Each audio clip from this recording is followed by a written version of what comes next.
L'église, voilà, donc on va écouter la parole de Dieu, hein, on va faire une lecture tout de suite dans la parole de Dieu, je rentre dans le message. Donc moi je suis un pasteur de l'église de Nantes, je suis content d'être avec vous ce soir, hein, dans ces 2 jours, j'espère qu'on va être tous ensemble pour écouter le mot de Dieu, et en particulier, frères et sœurs, j'aimerais que vous ne regardez pas au messager ce soir, mais que vous portez toute l'attention sur le message, et c'est le plus important. Voilà, nous ouvrons la Bible ensemble, dans la première épître aux Thessaloniciens, chapitre 5, verset 17, c'est le 2e verset le plus petit de la Bible. Le premier verset se trouve dans Jean chapitre 11, où il est écrit que Jésus pleura, un verset composé de 11 lettres. Celui-ci, c'est un verset qui est composé de 14 lettres, c'est le 2e verset le plus petit de la Bible. 1 Thessaloniciens, chapitre 5, verset 17, et voici ce qui est écrit, priez sans cesse. Je recommence, priez sans cesse. J'ai dit ce verset pour le premier confinement, pour le Covid, début 2020, fin 2019. J'avais dit ce verset, j'étais dans ma caravane de cuisine, et puis quand j'ai dit ce verset,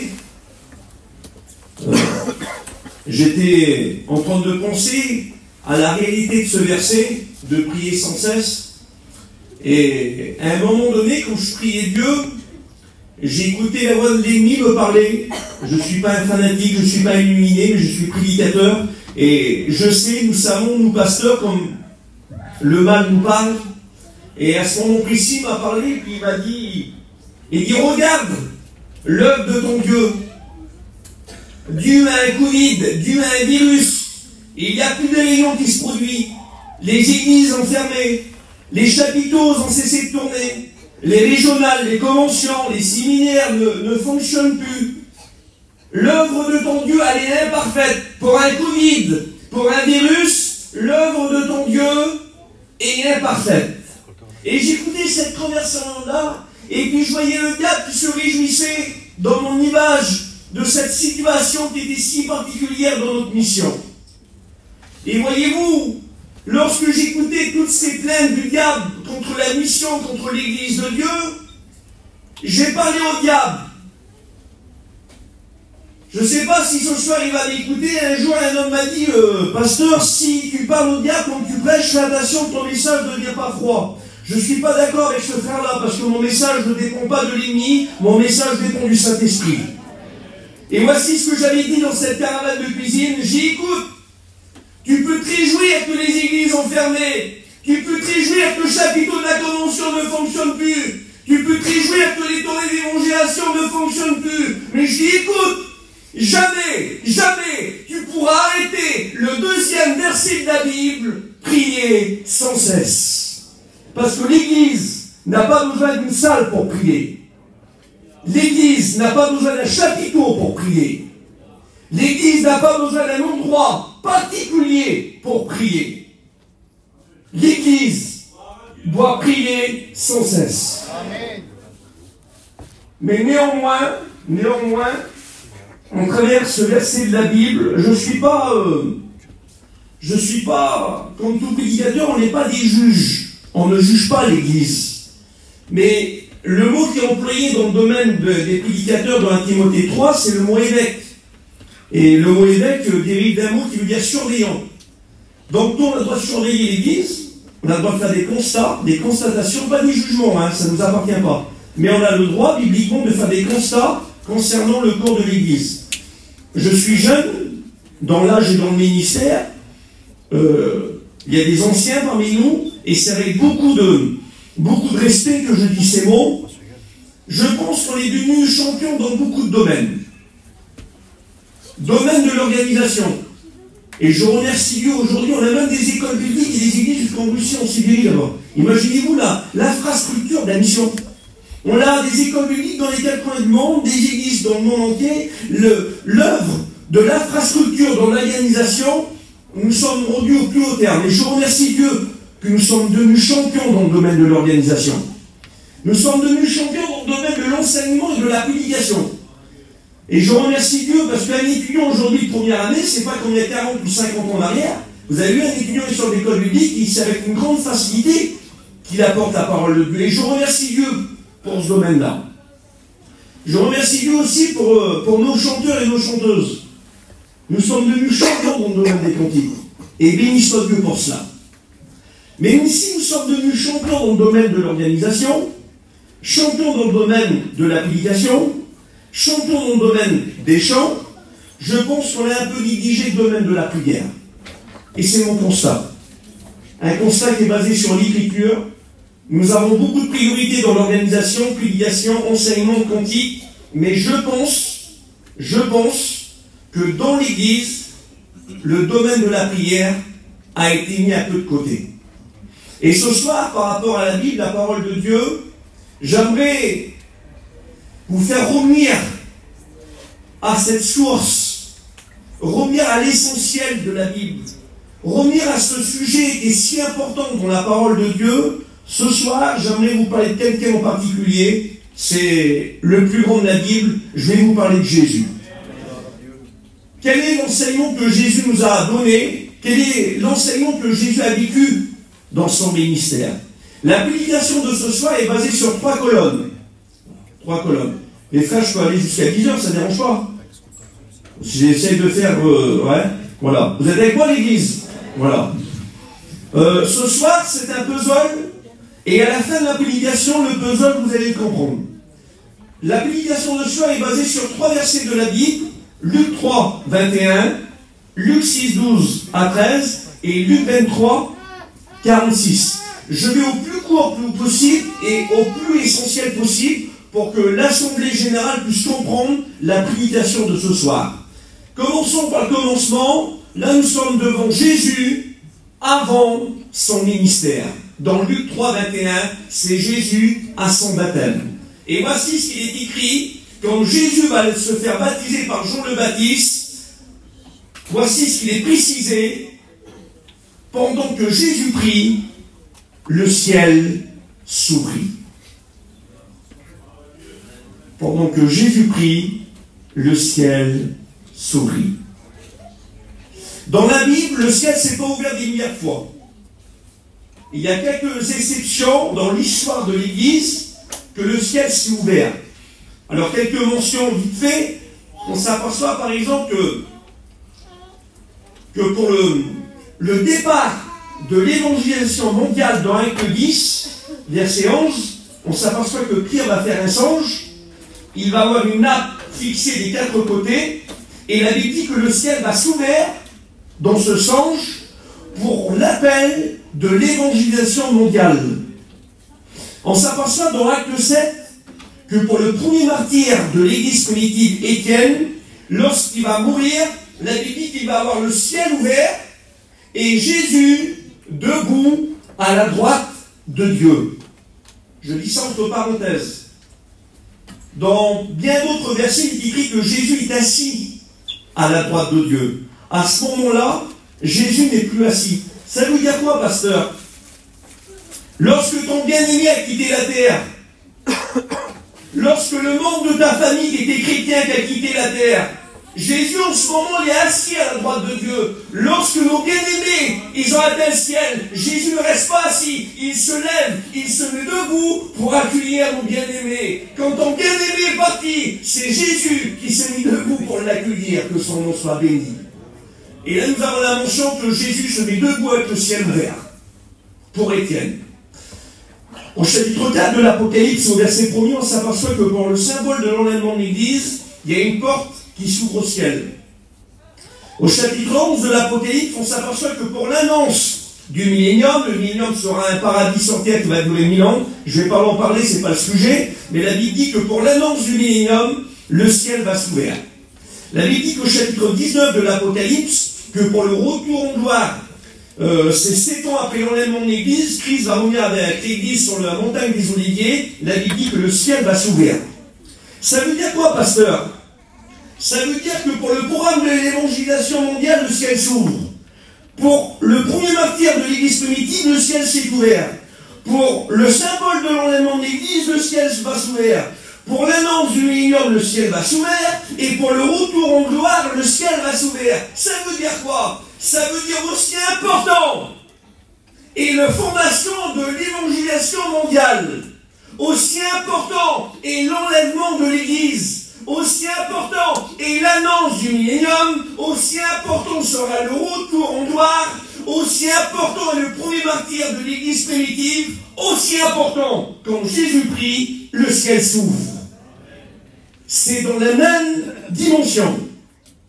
L'interrupteur qui fait ouvrir le ciel, c'est pas ta connaissance, malgré qu'il en faut. C'est pas parce que tu chantes bien.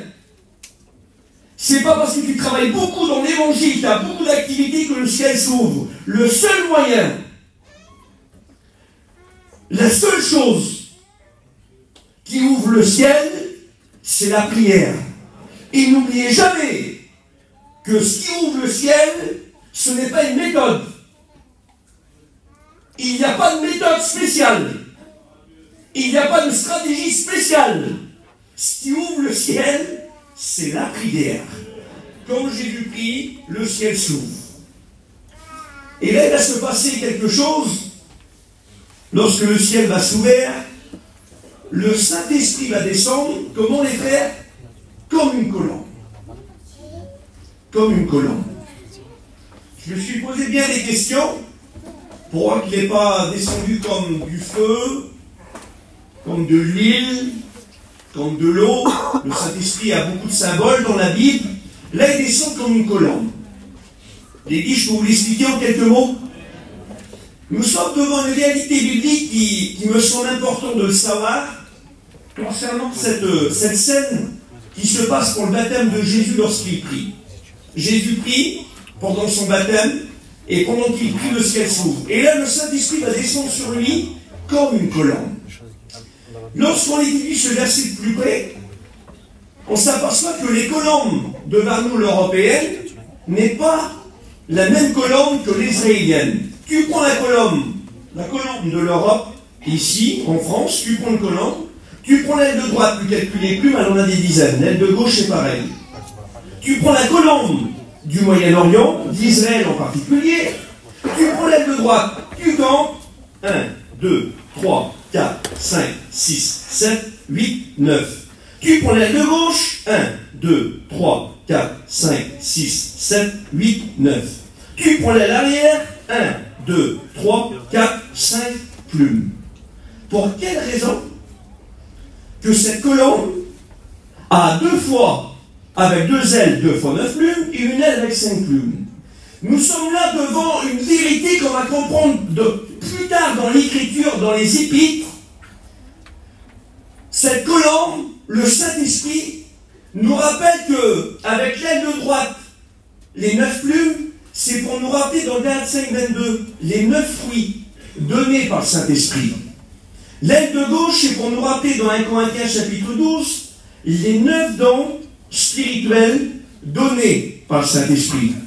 Et l'aile arrière au nombre de 5, c'est pour nous rappeler dans l'Épître aux Éphésiens chapitre 4, à partir du verset 12 jusqu'au verset 16, les 5 ministères: apôtres, prophètes, évangélistes, docteurs, pasteurs. Cette colombe nous donne ces informations et cet enseignement qu'elle est l'auteur des 9 fruits d'esprit, qu'elle est l'auteur des 9 dons spirituels et qu'elle est l'auteur des 5 ministères. Est-ce qu'il y a des futurs étudiants ce soir? Levez la main si on a. On a quelques-uns. Je ne veux pas banaliser n'importe qui. Je ne diminue personne.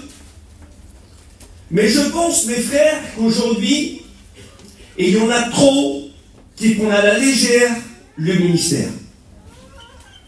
Ils banalisent de trop le ministère. Et il y en a qui voudraient être des enseignants parce qu'ils ne connaissent pas verset de la Bible.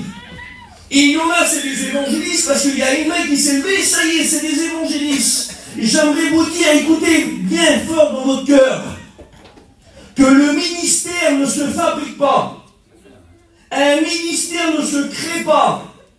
Si tu veux une voiture, tu vas au concessionnaire, tu choisis la couleur que tu veux, avec les options que tu veux. Mais un ministère de pasteurs, d'évangélistes, ou de docteur ne se fabrique pas, ne se crée pas. La colombe, lorsqu'elle descend, elle n'est pas dans une cage à moineaux. La colombe, lorsqu'elle vient, elle descend du ciel, frères et sœurs. Les ministères, ils n'ont du ciel. Ça ne se crée pas. Ça ne se fabrique pas. Le ministère, c'est une institution du Seigneur. Ça vient du ciel, le ministère. Le ministère n'est pas que l'estrade. La colombe, lorsqu'elle établit un ministère, c'est pas que le micro. Le mot ministère veut bien répondre aux besoins des autres, mais ça veut dire aussi dans le texte grec ététo. Et ététo, ça veut dire 24 heures sur 24. C'est comme le McDonald's. Comme tu as faim à n'importe quelle heure de la nuit, en général, il y a des McDo qui restent ouverts 24 heures sur 24. Tu ne prêches pas 24 heures sur 24. C'est incroyable, hein? Kevin, le jour, nous a envoyé quelque chose, je crois que c'est le frère Edmond Doubé, un ancien, qu'il avait fait un calcul, et ça m'a marqué, ce calcul-là, qu'un pasteur, s'il prêche 30 minutes 4 fois par semaine, dans le mois, il prêche 8 heures. Si dans le mois, il prêche 8 heures, à l'année, il prêche 4 jours. En 10 ans, il prêche 40 jours. En 50 ans de ministère, il prêche 6 mois. Le ministère n'est pas que l'estrade. Et j'aimerais dire ça aux futurs étudiants. Que le ministère, c'est 24 heures sur 24 pour répondre aux besoins des autres. Arrêtons de banaliser le ministère. N'oublions pas que nous ne créons pas notre ministère. On ne le fabrique pas. Il faut que c'est la colombe qui choisit le ministère. On s'aperçoit que la colombe aussi, par rapport à la prière, Jésus va nous instaurer les 9 dons spirituels. L'Église, vous êtes avec moi, c'est bon? La colombe est l'auteur des 9 dons spirituels. C'est 9 dons sur 3 compartiments différents. Il y a les dons vocaux, prophétie, interprétation, diversité, les dons de puissance qui est réservé aux pasteurs, c'est dons de la foi, dons de miracle, dons de guérison, les dons de discernement des esprits, parole de sagesse et parole de connaissance, qui est réservé aussi uniquement pour les pasteurs. Il y a 6 dons réservés aux pasteurs et il y a 3 dons réservés à toute l'Église. Les dons vocaux, interprétation, diversité et prophétie. Et lorsqu'on étudie la Bible, on s'aperçoit que parmi les 9 dons que la colombe distribue, parmi les 9 dons que le Saint-Esprit distribue, il y en a un qui est mis un peu en priorité. Un qui est mis un peu à part des autres. Un que l'apôtre Paul va mettre plus l'accent sur lui que sur les autres. C'est le don de prophétie. Le don de prophétie. Le Père Adji, tout à l'heure, il a dit que Dieu lui a parlé en travers une prophétie. Et je remercie Dieu pour le don de prophétie dans l'Église. Mais écoutez, frères et sœurs, je ne suis pas là pour faire la morale. Je suis là pour dire ce que la Bible dit. Le don de prophétie a un fonctionnement dans la Bible qui est bien particulier. Il y a beaucoup de silence, vous me faites peur. Vous êtes avec moi, c'est bon? Le don de prophétie a un fonctionnement bien particulier. L'apôtre Saint Paul, dans 1 Corinthiens 12, il va parler des dons, des 9 dons. Dans 1 Corinthiens 14, il va expliquer le fonctionnement du don de prophétie. Si vous me suivez, il y a un hic, il y a un blême là. 1 Corinthiens 12, il parle des dons. 1 Corinthiens 14, il explique le don. Pour quelle raison que Paul, de 12, il passe à 14?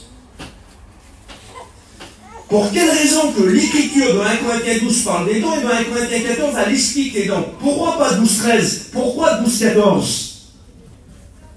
C'est pas une erreur. Paul ne fait pas une erreur. Parce qu'à l'origine, la Bible n'a pas de chapitre. C'est Auberstienne qui a institué les chapitres. À l'origine, la Bible, c'est un seul livre. Et comme l'Écriture nous enseigne dans 1 Corinthiens 12, les dons spirituels et dans 1 Corinthiens 14, le fonctionnement de la prophétie, c'est que il y a un chapitre entre deux. Et ce chapitre-là, il est primordial pour pour le fonctionnement du don de prophétie. Je vais vous montrer un exemple. Je ne suis pas un extraterrestre, et vous non plus. Vous avez tous des tuyaux d'arrosage chez vous. Vous avez l'eau en direct. Parce que mes frères, si on met pas l'eau pour les soins aujourd'hui, on est mal. Donc vous avez tous l'eau. Vous êtes d'accord avec moi? Pour avoir l'eau, il faut quoi? Des tuyaux. Avec des tuyaux, il faut quoi? Il faut des gardénas. Vous avez deux gardénas dans les mains. Vous avez deux gardénas. Vous pouvez mettre toute la journée ensemble à les fixer. 1 Corinthiens 12, les dons spirituels, c'est un gardénas. 1 Corinthiens 14, la prophétie, c'est un gardénas. 1 Corinthiens 12, 1 Corinthiens 14, tu as deux gardénas entre les mains. Tu essaies de les mettre ensemble. Tu n'arriveras pas. Il te manque une pièce maîtresse. Il te manque ce qu'on appelle en termes citants un entre-deux ou un i. Il te faut un i. Si tu n'as pas le i, les deux tuyaux ne s'enclenchent pas. Et tu sais ce que c'est l'entre-deux? Tu sais ce que c'est le i? C'est 1 Corinthiens 13. Et 1 Corinthiens 13, c'est quoi, pasteur? C'est l'amour. Pas d'amour, pas de don spirituel. Pas d'amour, pas de prophétie. Tu prophétises, tu n'as pas d'amour, tu n'as pas le droit de prophétiser. Tu veux des dons spirituels dans le ministère, tu n'as pas d'amour, tu n'as même pas le droit d'exercer le ministère. L'amour, allez, et elle restera la priorité dans l'Église. Il ne faut jamais oublier que ce qui va souder les dons spirituels, le fonctionnement du ministère, n'oublions jamais que c'est l'amour. Pasteur, tu es peut-être un peu dur dans les mots. Je ne suis pas dur, frères et sœurs. Je ne suis pas tendre non plus. Je suis biblique. Et la Bible va encore plus loin sur ce sujet. Tu prends 1 Corinthiens 11, c'est quoi les frères? On lit tous les dimanches matin, 1 Corinthiens 11, 23, le passage de la Sainte Seine. 1 Corinthiens 12, c'est les dons spirituels. 1 Corinthiens 14, c'est le don de prophétie avec le fonctionnement.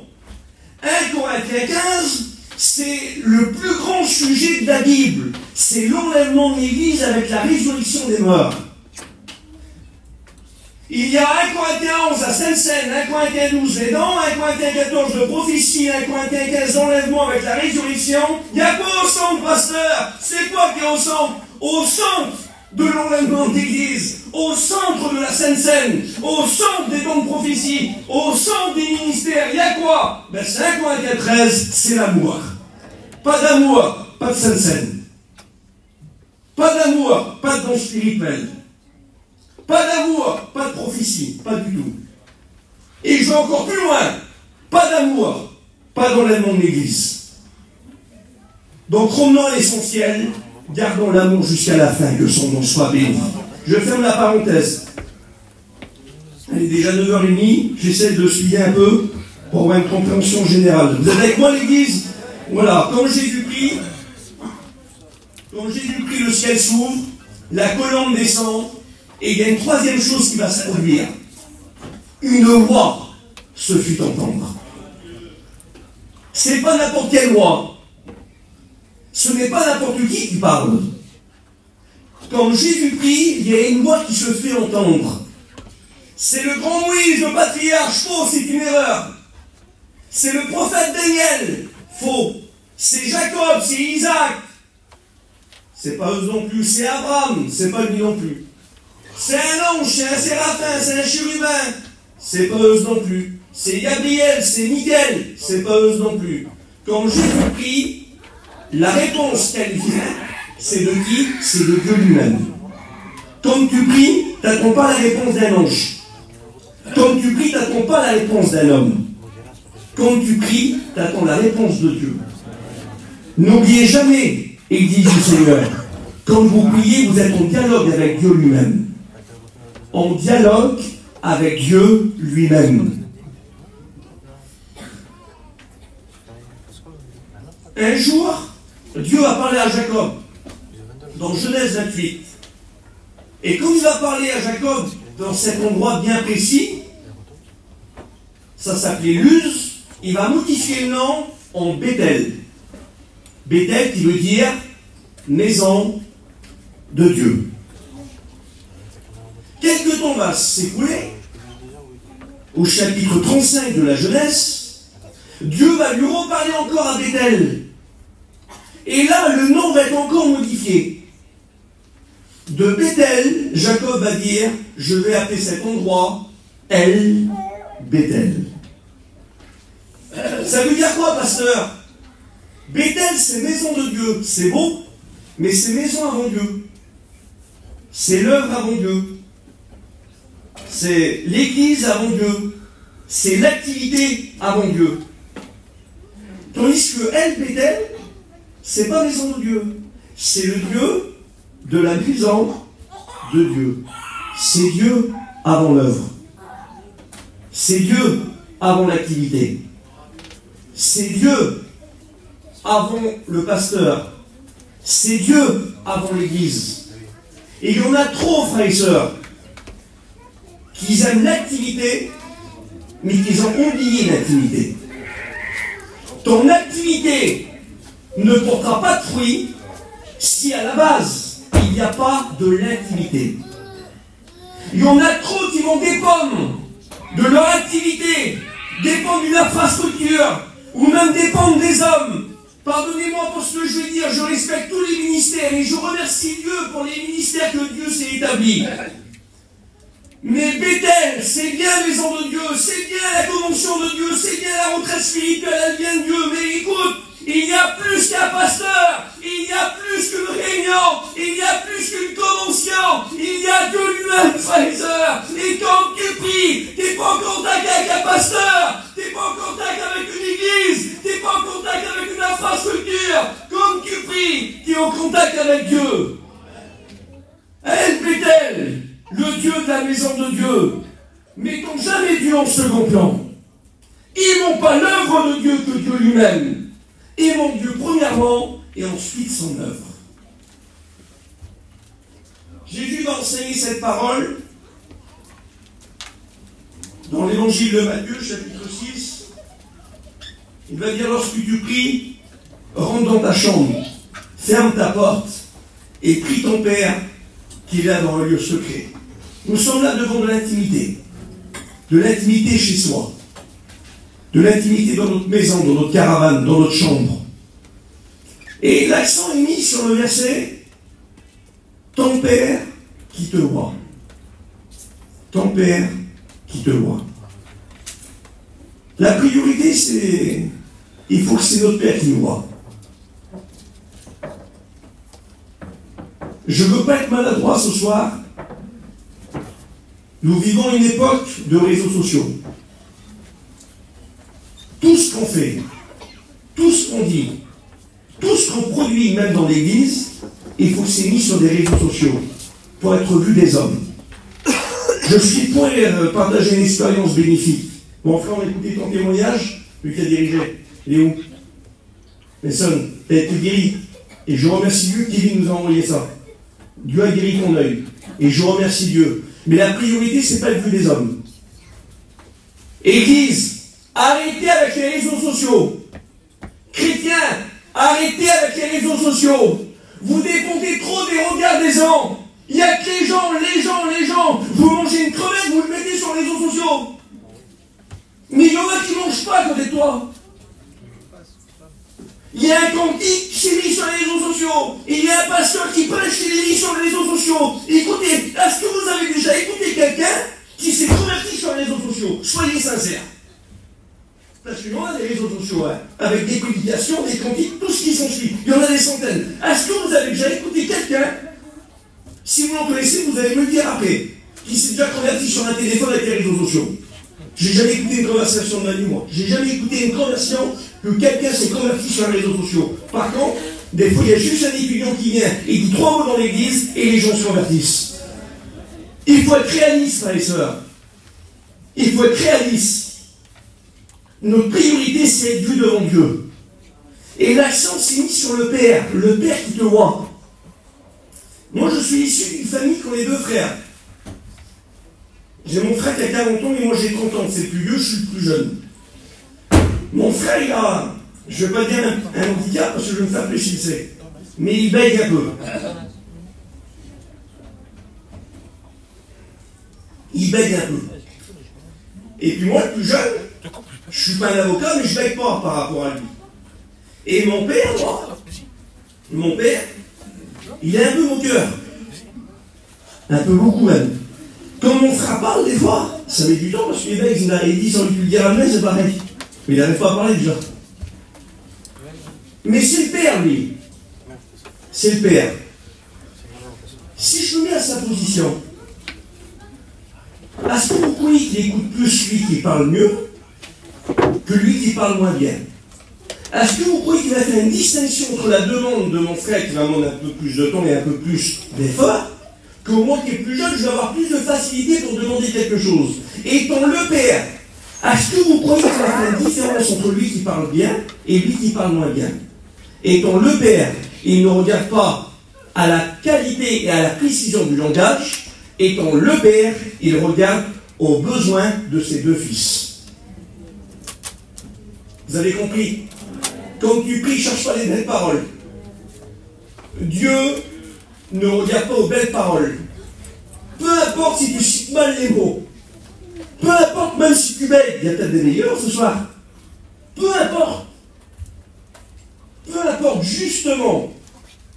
Dieu n'aime pas que tu cherches des beaux mots, parce que le but de la prière n'est pas étonner l'Église. Le but de la prière, c'est pas rechercher des belles paroles. Le but de la prière, c'est toucher le cœur du Père et entrer avec notre cœur. Et là, on est dans la dimension de la prière, que son nom soit béni. Je vais faire la parenthèse. Là, nous sommes devant le texte de Luc 3, 21. Jésus, avant son baptême, avant son ministère, excusez-moi, pour son baptême, Jésus prie, le ciel s'ouvre, la colombe descend, la voix de Dieu se fit entendre. Là, nous sommes devant Jésus avant son ministère. Je peux continuer un peu, l'Église? Nous allons voir ensemble maintenant Jésus pendant son ministère. Luc 6, versets 12 à 13. Jésus se rendit sur une montagne, et le texte précise, il pria toute la nuit. Jésus était un maître dans le domaine de la prière. Jésus pria toute la nuit. Après avoir prié, verset 13, il appela ses disciples et il en choisit, soyez avec moi les frères, il en choisit combien? 12. On va les appeler les 12 apôtres. Comme il est écrit dans la Bible que Jésus pria toute la nuit, c'était des nuits différentes des nôtres.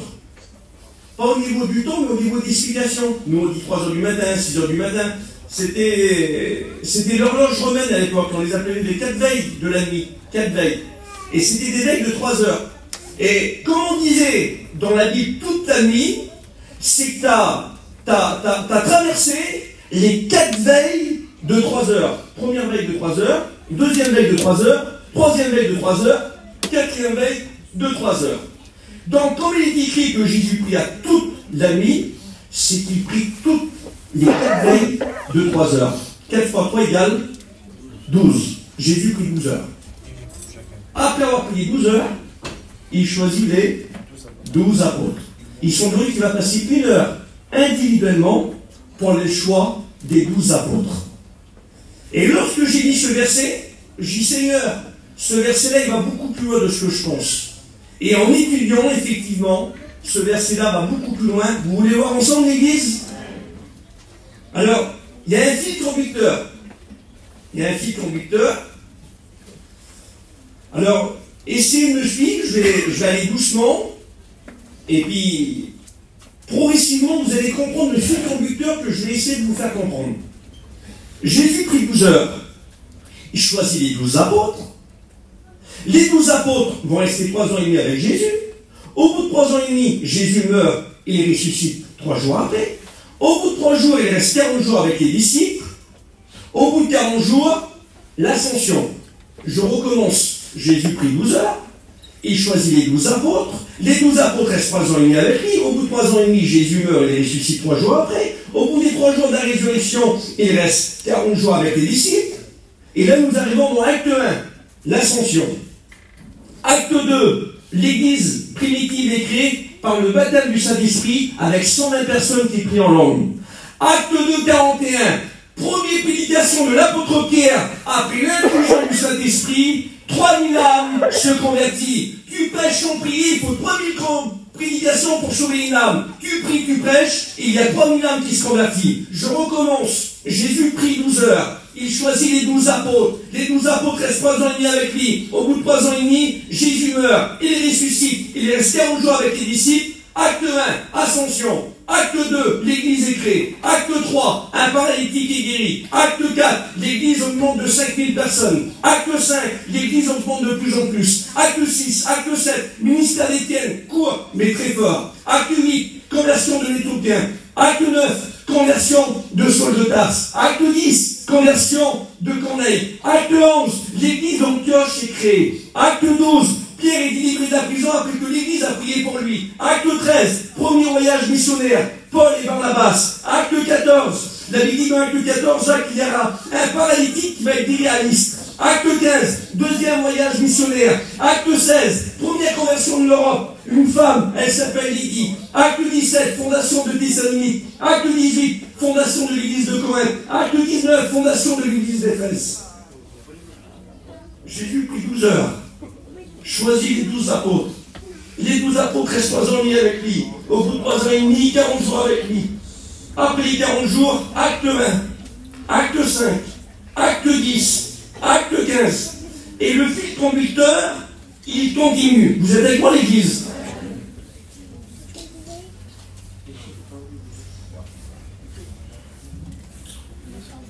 Après, en l'an 95, le fil conducteur va se terminer avec l'Apocalypse. Mais après, il faut remonter à l'histoire. Jérôme Sévénarol, Martin Luther, John Bryan, David Brainerd, William Carey, George Muller, Charles Finney, John Wesley, Hudson Taylor, Charles Spurgeon, Jonathan Gofford, Jonathan Edvard. Jésus prit 12 heures. Il choisit les 12 apôtres. Les 12 apôtres restent 3 ans et demi avec lui. Au bout de 3 ans et demi, il meurt, il ressuscite 40 jours avec eux. Acte 1, l'ascension, acte 5, acte 10, acte 15. Jérôme Sévénarol, Martin Luther après l'Apocalypse, Spurgeon, Finney, Hudson Taylor. Et le fil conducteur, là, il va avoir une portée jusqu'en 1921. Il y a un homme qui va naître en Bretagne, à Tréfagat, dans le Finistère, en 1921, le 20 février, un homme qui s'appelle Clément Cosset. En 1939, il va répondre à l'appel de Dieu. En 1950, il va évangéliser le peuple Zidane. En 1952, la plus belle œuvre qui a jamais été créée par notre peuple, Vie Lumière, a été fondée. Premier pasteur choisi, Mance Duville. Il n'a pas choisi les plus intelligents. J'en ai des copains des bibliques chez moi, il y en a plein là-bas. C'est pas les plus intellos. Ils ont du mal à joindre les deux bouts lorsqu'ils parlent. Mais par contre, qu'est-ce qu'ils prient? Qu'est-ce qu'ils prient? Ils font prier. Dieu ne choisit pas les hommes qualifiés, il qualifie les hommes. Après Mance Duville, je ne vais pas citer les noms des anciens, je serai maladroit, mais il y en a quelques-uns qui savaient distinguer Paillon, Génie, Ballot, Tarzan, Michel Carlo. Et ce fil conducteur nous a propulsés jusqu'à maintenant, en 2025, Kevin. Nous sommes là, je suis là, vous êtes là. Parce que Jésus a prié 12 heures. Et que les 12 apôtres ont été établis. Et que les 12 apôtres ont fait les actes des apôtres. Et que les actes des apôtres ont fait les Spurgeon, les Finney, les Hudson Taylor. Et que les Hudson Taylor et les Spurgeon ont créé le COSEC.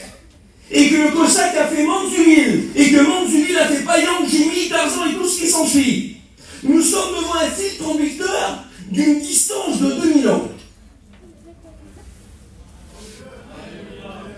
Et il y en a beaucoup les jeunes, enfin c'est toujours les jeunes qui prennent, mais aussi les vieux, qui voudraient couper le fil conducteur avec des nouvelles méthodes. Avec des nouveaux playbacks spéciaux, avec des nouveaux cantiques qui tapent plus à l'œil, avec des spectacles, avec de l'ambiance, des sentiments, des frissons. Et j'aimerais dire que l'Église, vie et lumière, n'est pas basée sur un sentiment, n'est pas basée sur un spectacle, n'est pas basée sur des méthodes spéciales. Nous sommes là, frères et sœurs, parce que Jésus a prié 12 heures. Et jamais nous bougerons de cette situation-là. L'Église, elle doit prier jusqu'à la fin. On priera sans cesse. On ne bougera pas. On ne bougera pas. S'il y en a qui veulent des nouveautés, allez bougeons, nous on ne veut pas de nouveautés, on veut rester à l'essentiel de la Bible, on priera jusqu'à la fin. Mais le fil n'est pas encore terminé, je peux continuer encore un peu le fil là.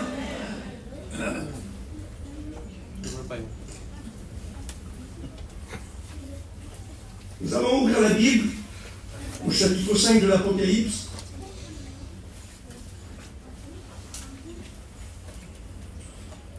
À partir du verset 8.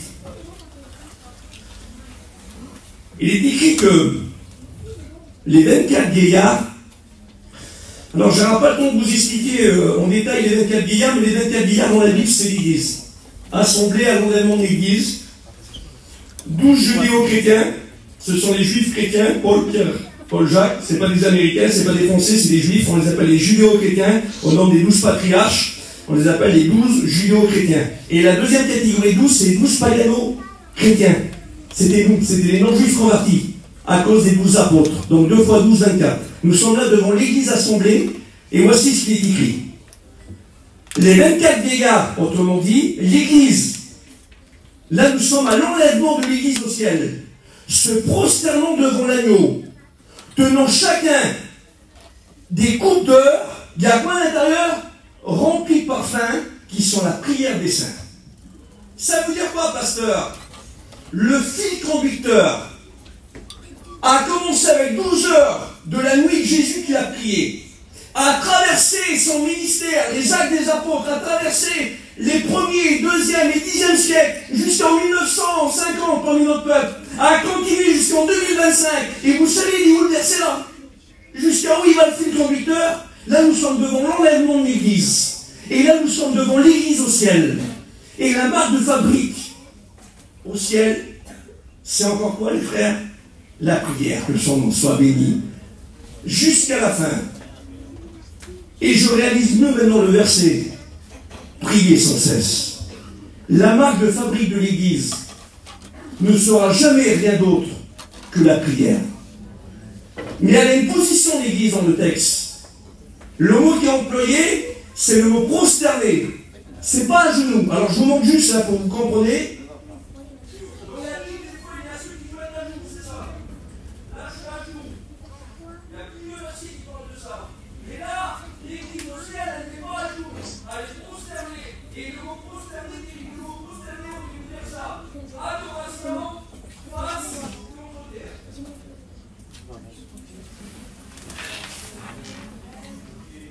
Dans le domaine de la prière, on ne voit plus le visage de l'homme. On ne voit plus le pasteur. On ne voit plus les diacres. On ne voit plus vous et moi. Lorsqu'on prie, nous sommes prosternés, adoration face contre terre, et ce qui prime dans le texte, ce n'est pas les 24 vieillards. C'est l'agneau. Et l'agneau qui c'est Jésus, frères et sœurs. Lorsque nous sommes des hommes et des femmes de prière, on ne voit plus nous. On voit le Christ à travers nous. Un jour, il y a le Sadhu Sundar Singh qui va se mettre devant une porte d'une maison. C'est une petite fille qui va ouvrir la porte. Et la petite fille, elle va dire, maman, il y a quelqu'un devant notre porte. Mais elle va dire, qui c'est? La petite fille, elle va répondre comme ça. Elle dit, il y a Jésus devant la porte. J'aimerais vous dire que lorsque nous sommes des hommes et des femmes de prière, c'est plus nous qui apparaît, c'est le Christ qui apparaît en travers nous. Et là, nous sommes devant Jésus dans Luc 6, versets 12 à 13, pendant son ministère. Je termine, promis, dans 5 minutes, j'ai terminé. Nous avons vu ensemble Jésus avant son ministère, Luc 3, 21. Nous avons vu ensemble Jésus pendant son ministère, Luc 6, 12. Et là, c'est Jésus à la fin de son ministère. Luc 23, verset 46, Jésus va dire sur la croix, Père, il prie encore, Père, je remets mon esprit entre tes mains. Jésus priait avant son ministère, pendant son ministère et jusqu'à la fin de son ministère. C'est beau que Jésus prie à son baptême. C'est beau que Jésus prie pour le choix des apôtres. C'est bien beau que tu as prié lorsque ton enfant s'est baptisé. Tu fais des gâteaux et tu prends du cidre. C'est du champagne breton chez nous. C'est moins cher que le champagne normal. Tu es content lorsque les enfants se baptisent. Tu pries lorsque ton fils a été appelé pour être pasteur. Mais par contre, c'est autre chose quand Jésus prie sur la croix. Et là, nous ne sommes plus devant Jésus à son baptême. Nous ne sommes plus devant Jésus pour le choix des apôtres. Nous sommes devant Jésus ensanglanté sur une croix, dans l'agonie, dans la souffrance la plus extrême, physiquement et moralement. Il porte le péché de toute l'humanité dans son corps. Il souffre, il souffre. Il y en a trop qui veulent des vies de prière, mais refusent de souffrir. Je ne suis pas un oiseau de mauvaise augure, frères et sœurs, mais demain, ça n'ira pas mieux. Il y a des dizaines et des centaines de ministères qu'on écoute chaque semaine, parmi toutes les régions de France et voire mondiales. Demain, ça n'ira pas mieux sur Terre. Il faut armer votre pensée que demain, sur Terre, ça ira pas mieux. Il y en a trop. Il y en a trop.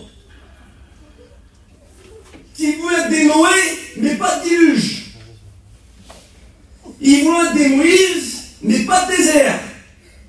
Ils veulent être des David, mais pas de Goliath. Ils veulent être des Daniel, mais pas de faux lion. Ils veulent être des Shadrach, des Meshach et des Abednego, mais pas de fournaise ardente. Ils veulent être des apôtres Paul, mais pas de souffrance. Ils veulent être des apôtres Jean, mais pas de l'île de Patmos. J'aimerais dire ce qui a fait Noé, c'est le déluge. Ce qui a fait Moïse, c'est le désert. Ce qui a fait David, c'est Goliath. Ce qui a fait Daniel, c'est la fosse au lion. Ce qui a fait Shadrach, Meshach et Abednego, c'est la fournaise ardente. Ce qui a fait le ministère de l'apôtre Paul, c'est ses souffrances. Ce qui a fait l'apôtre Jean, avec la plus grande révélation de la Bible, l'Apocalypse, c'est l'île de Patmos. Ce qui a fait, et j'aimerais bien que tu comprends ça, ce qui a fait le plus grand message de toute la Bible, le plus grand message de toute l'humanité, c'est Jésus sur la croix. Il n'y a pas une prédication plus importante et plus grande que Jésus sur la croix. Tu souffres, mon frère. Tu souffres, ma soeur. N'oublie pas, prie sans cesse. Tu te poses beaucoup de questions. Arrête de te poser des questions. Prie sans cesse.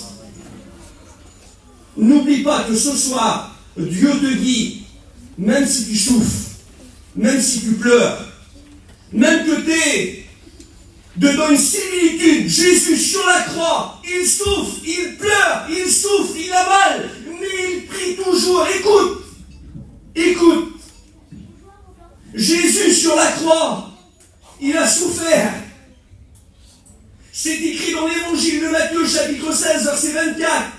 Quiconque veut me suivre, dit Jésus, renonce à lui-même et qui se charge de sa croix.